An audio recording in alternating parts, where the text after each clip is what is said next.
Hello Pisces, and welcome to your monthly reading for the month of May 2023. This is for Pisces sun or rising signs. Let's see, which deck for Pisces? I was feeling this one. This one jumped out at me, so we're gonna go with that. Whoa, that was a loud crack, huh? So we're gonna pull the cards for the month, for the progression of the month, for beginning, middle, and end of the month first. And then we will also take a look at the challenge card for you and what spiritual advice is coming through. Actually, I'm feeling that card too. Oh, nice. Okay, I like that. Like that. Let's take a look at what challenge is coming up for my Pisces rising or sun. Remember, this is a collective reading, so if you feel like this one resonates with you this month and maybe it doesn't another month, you know, like watch your rising sign if this is your sun sign, right? And vice versa. So that's, you know, it's a collective reading, so it's obviously not going to hit every single month, but some months it really probably does hit. If you really want to know specifically what it is for you, I would say definitely get a personal reading, like a one-to-one reading, because that's the best way that you can ensure that you're going to get all the specifics for you, right? So, you know, I have 30, 60, and 90-minute readings. Those are down below if you want to book them. So, all right. Now, I want to give you guys a heads up about some astrology that's happening. So as I'm incorporating a little bit more astrology these days, we'll see how that goes. I'm going to put a timestamp down below and just kind of like talk about some of the astrology. So that way, if you were watching a video for maybe your rising sign this month already, you can skip ahead of the astrology and go into the reading. So let's start out with the beginning of the month. So the beginning of the month on May 1st, we have Pluto going retrograde back into Capricorn. So it moved into Aquarius after about 15 years in Capricorn, and it does this dance when it moves into a new sign. It does like this back and forth dance. So now it's going back into Capricorn, and basically we can see that like the themes that need to be wrapped up with those, like with the Capricorn Pluto connection, that's probably going to be what's most up for us here. Also, if you don't feel it's on a personal level, you may be seeing this more collectively, like on the world stage. So you can take a look at where Capricorn is in your chart and what house that is occupying to get a sense of like where this might be showing up theme-wise for you. But just know, like, it does this dance. It'll move into, in 2024, it'll move into Aquarius, and we'll talk about the date and all of that later on, some as we get closer to that, but that's when it'll stay in Aquarius for about 20 years, right? So that's one thing. The main thing that I want to talk about is the May 5th lunar eclipse. So the full moon lunar eclipse happening in Scorpio. That's in tropical astrology. It's happening in sidereal happening in Libra and sidereal. Sorry, you guys. It's getting to the end of the day for me. So that's where it's happening. If you're not familiar with what sidereal is, just put that to the side.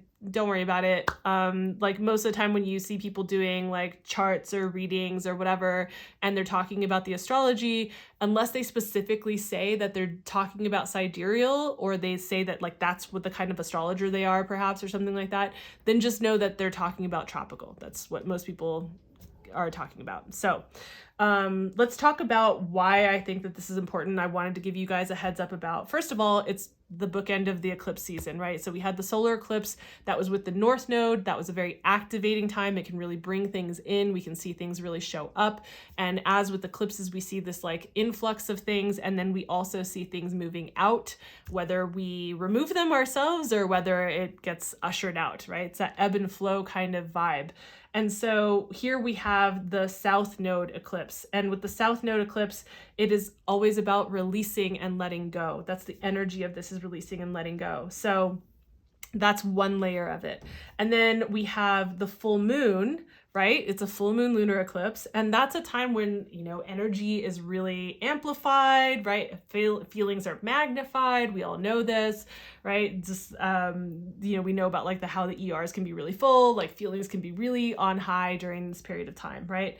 Now, we also have the moon in, I'll talk about tropical first. So we have it going into Scorpio, and this is not a comfortable place for the moon to be. The moon does not like to be in Scorpio. It can be really intense for the emotions. You know, Scorpio is definitely, it's a water sign, first of all, so more emotion, right? But it's also about this like depth and about transformation. And that can be really beautiful, but also it can be really uncomfortable and it can be really intense. And it's also a fixed sign, which basically just means like there can be sometimes a bit of like stubbornness, like a little bit of reluctancy to like let go and the tendency to want to like hold on more tightly. So you can see why that would be a challenging kind of layer to this as well. So that's why I say that this can be an emotional letting go. Also, you could be coming from this from like the perspective of like, maybe you're the one doing the releasing. Maybe you're the one letting go because you're like, I'm done with this chapter. Like I'm ready to close the chapter. I'm done with this and move on to the next. So I've learned my lessons from this. I've gathered what I needed from this and I feel complete with this, right? And that could be a project. It could be with a connection with somebody. It could also be you yourself. Like maybe you're growing like who you are as a human and into the next version of yourself. And so you're just like, yeah, I'm done with that old version of myself. I'm gonna like let that let go, those habits, that pattern, whatever it is, close the chapter on that and be done with that, you know, like that. So it could definitely be that way. I think with eclipses, the best that we can do in astrology in general, like the best that we can do is like understand the energy so that we have a better understanding of like how and why things are showing up the way that they are. And also so that we can work with the energy instead of like pushing and forcing against it and work with it and flow with it, right? So the best we can do is like see what's coming down the pipeline and just prepare the best that we can to the best of our ability. And sometimes that really works out well in our favor.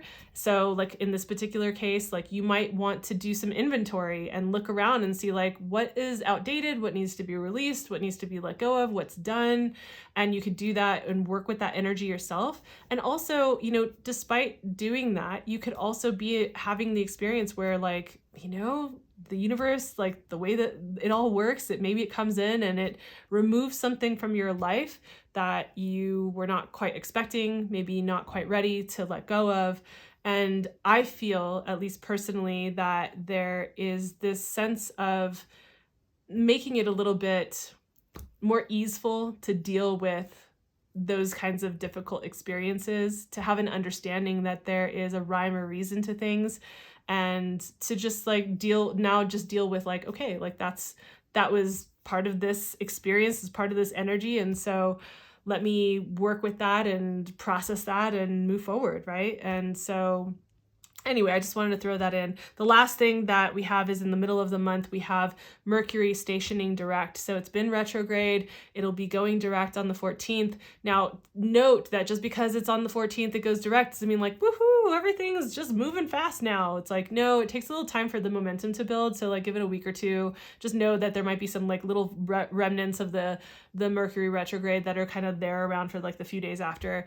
So just something to note. I would say whatever you've been working on revising or reviewing during this period of time with the Mercury retrograde, you might just feel like okay, like now I'm starting to get like the insights from that on this side of it. So those are the things that I wanted to bring up for the astrology. Just wanted to make sure that you guys were informed about that. So now let's jump into your reading.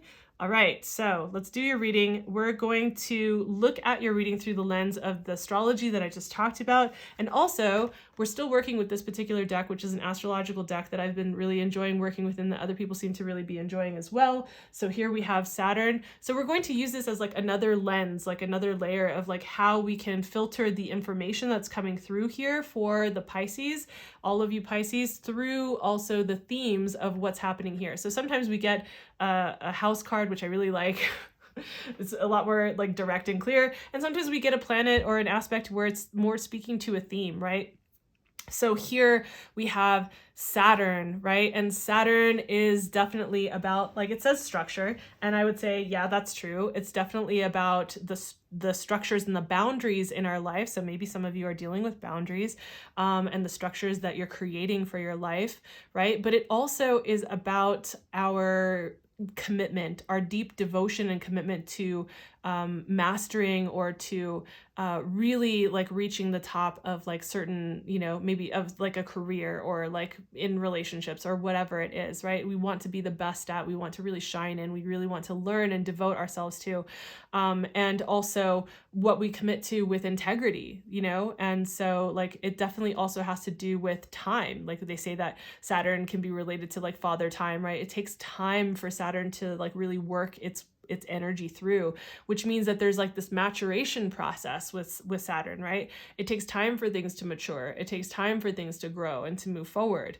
right? So that's what we have here with Saturn, is like these are all of the themes, and you might just from hearing that know exactly which part of your life this applies to. Maybe it's a specific part of your life, or maybe it's overall your personal growth being related to like, maybe there's like, I'm needing to adult a little bit more, or I need to be more committed to certain things or like goals or ways of being that I'm trying to embody, or projects or whatever it is, or a relationship, right? It can be a lot of different things. So just know that that is one way that we are looking at this particular reading for you. So we start out the beginning of the month with the Chariot card.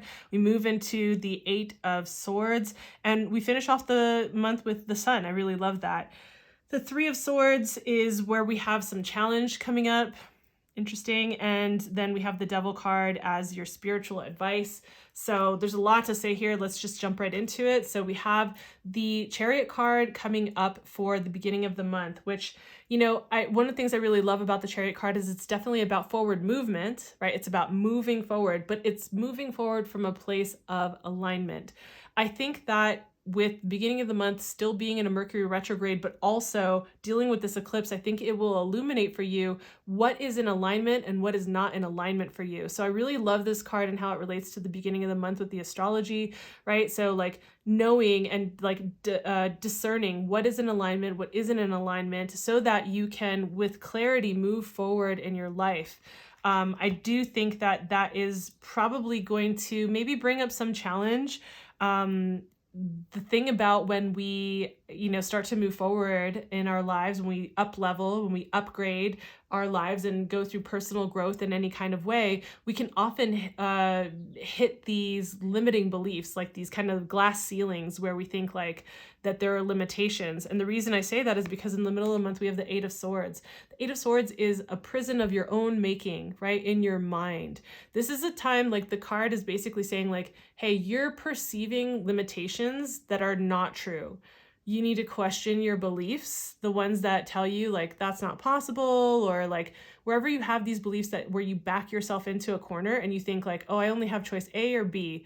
There are actually a lot more possibilities that are available to you. But what you're being told here is like, this is the place in the 8 of Swords where we trap ourselves in our own patterns, in our own ways of thinking, especially in our own beliefs. So this is the place to like question that. So when you have beliefs that you feel are stopping you from forward movement or slowing you down in some way, that you like maybe have you stopped or stuck, this is a place where you want to examine your beliefs and your thoughts and actually question them. Like, is that true? Is that really true? Like, what if I took that off the table and I like took that belief completely off the table and wasn't even able to think that thought? Then what would happen? You might recognize some of that thought process coming from Byron Katie's like the work.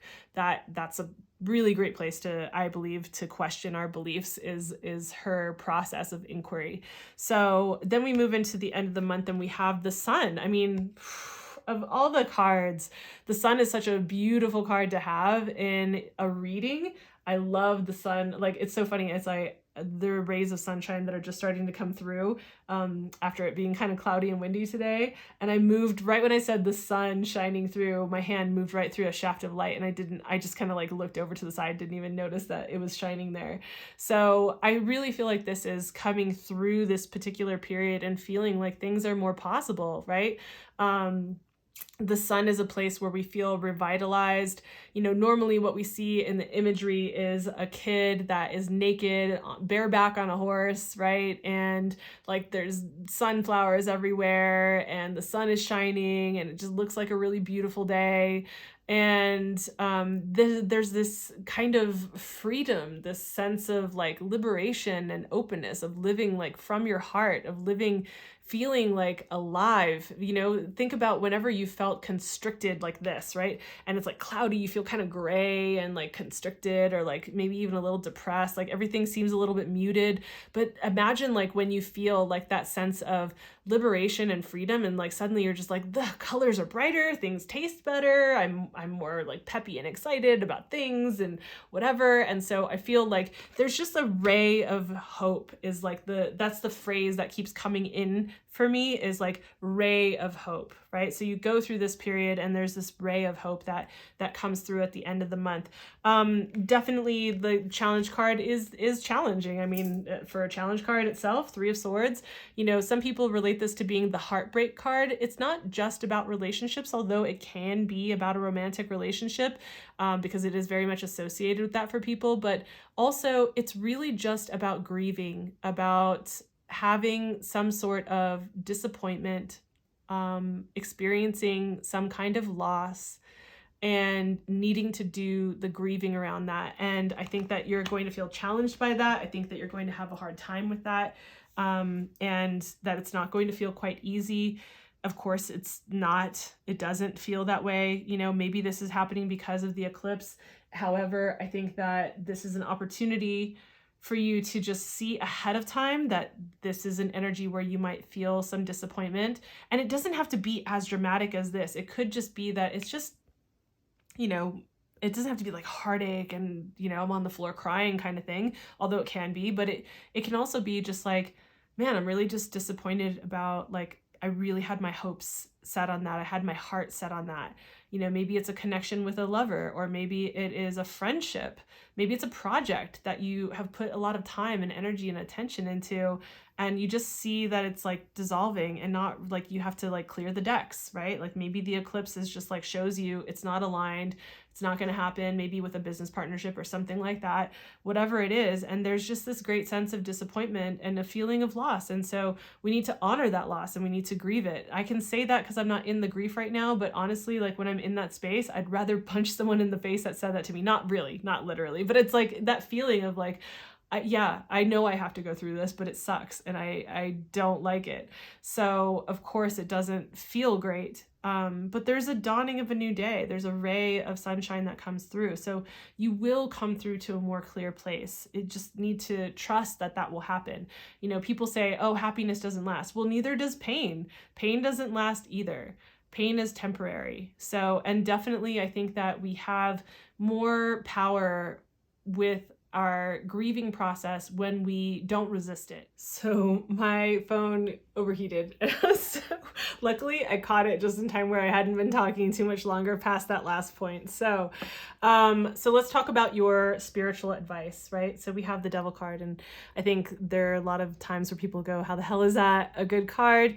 You know, the one thing about the Devil card is that it can be liberating in a way. Like what there is to remember is that you know, you're not tied to the things that you might perceive that you're tied to.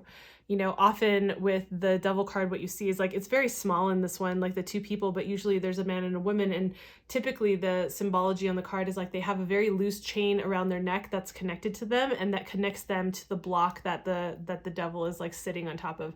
That block represents the things that we typically feel like obligated to in life: the societal obligations, the familial obligations, the love obligations, like all the different obligations and things that we think that we're tied to and that they have to be this way, and they are as is.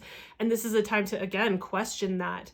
Like the thing about the card with the typical symbology, that like why I was talking about that is because the chain around these 2 like slave people is it's very loose. They're able to just take the chain off of their necks and walk away from the situation. So question the things that you think you're obligated to and tied to.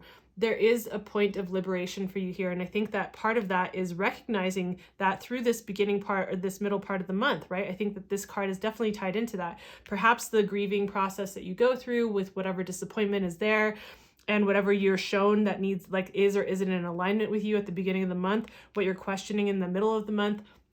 I think all of this can bring you into a place of like understanding what's in alignment, what isn't. And you might have these questions that you run up against with regard to like, you know, your beliefs about what you think you have to do, what you think you're tied to, right? So I think that the spiritual advice that's really coming through here for you is to say like, you know, to question whether you are in fact tied to those obligations and what can you change, what can you negotiate, or what do you need to walk away from and say like, that doesn't resonate with me, that isn't aligned with me, that's holding me back from living my best amazing life, right? And I think that you'll start to, you can, if you really embrace the lessons that I see coming through here, the lessons that are coming through with the astrology, like all of this combined feels like it leads up to the Sun card if you're able to really work with this energy as opposed to doing any like resisting to it. And I know, you know, sometimes personal work, it's like, sometimes it's really great and there are all these epiphanies and you're just like, man, I feel so clear, I feel so strong, I feel so grounded, I feel so present, like all these things. And then there are other times where it's just like dragging the feet, like, I know that this is stuff that I need to do and is good work to do, but like, man, do I not want to do that right now, right? Like, I'd rather just like have a cocktail and hang out with my friends or something, right? So like, I understand, and there's a way to balance both, but I'm just saying like, what I'm really feeling and seeing here is like, if you're able to really embrace the lessons and the astrology and the messages that are coming through here, I think that you can really move towards this Sun feeling towards the end of the month, Pisces. So I would say, you know, to get more of the full picture, take a look at your solar eclipse video, the one that I did. That solar eclipse video takes you from the solar eclipse to the lunar eclipse for that period of time. So definitely you can take a look at that.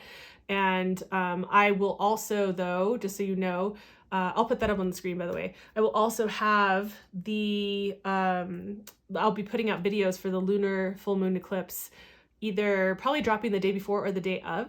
So just know to keep an eye out for that. If you hit the notification bell, then of course, like, you'll know and you won't miss those videos. So, you know, encourage you to do that. Also, if this video felt helpful or gave you any insight, please consider subscribing or liking the video. It does help me out as I'm building this. So thank you for being here. Thank you for your time. I hope that this is helpful, and I'll see you in the next video. Bye.